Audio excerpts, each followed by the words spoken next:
How to make your first text post on Tumblr. First of all, open the Tumblr app and make sure you are logged into your account.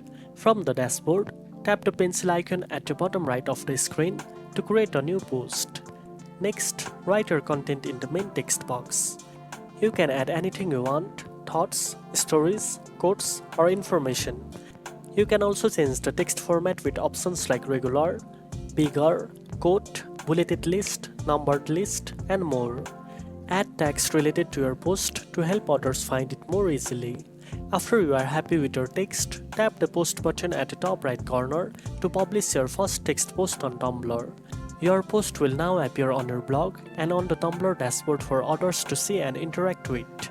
Now you know how to make your first text post on Tumblr. If you found this video helpful, don't forget to like, share, and subscribe for more tech tips. Thanks for watching, and I'll see you in the next one.